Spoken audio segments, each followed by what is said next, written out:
d'un certain moment, eh bien, les neurones s'éteignaient, on en avait de moins en moins, et donc, voilà pourquoi on commençait à avoir des problèmes de mémoire, toute une série de problèmes dits cognitifs, des problèmes de raisonnement et tout ça. C'est logique puisqu'on a moins de neurones, donc forcément, on fonctionne moins bien. Eh bien, c'est totalement faux. Ça, c'est le premier Je pensais principe. toujours que c'était vrai, moi. Voilà. Alors non, attention. Ce que je veux dire, c'est que oui, on a un certain nombre de neurones et que ces neurones peuvent mourir avec l'âge. En revanche, il est tout aussi possible de confectionner de nouveaux réseaux de neurones à tout âge. Et donc, on peut très bien commencer à créer de nouveaux réseaux à 90, 91 ans, voire au-delà, parce que on stimule son cerveau. Donc, il ne faut pas croire qu'on a un certain nombre au départ et puis qu'à la fin, on est condamné à en avoir de moins en moins. Ça n'est pas vrai. Le premier principe, le cerveau ne s'use que si on s'en sert pas. Ça veut dire que si on s'en sert, eh bien, on peut le maintenir jeune. Premier principe. Le deuxième principe, c'est qu'on peut le maintenir jeune en le stimulant de plein de manières différentes. On peut avoir des interactions sociales.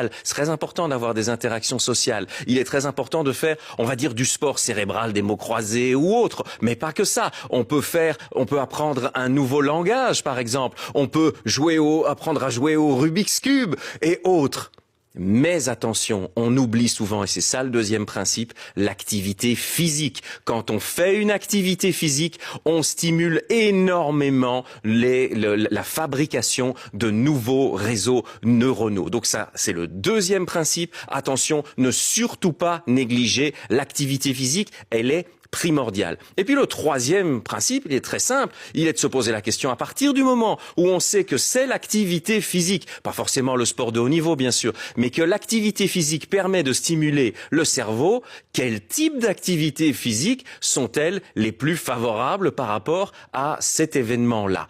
Eh bien, il y a eu des recherches qui ont été réalisées en Allemagne à ce propos. Les chercheurs ont demandé à un certain nombre de volontaires de participer à l'étude et ils les ont regroupés, c'est des gens relativement âgés, et ils les ont regroupés en trois catégories différentes. En fait, il y avait trois groupes différents. Un premier groupe, c'était un groupe qui ne pratiquait pas d'activité physique.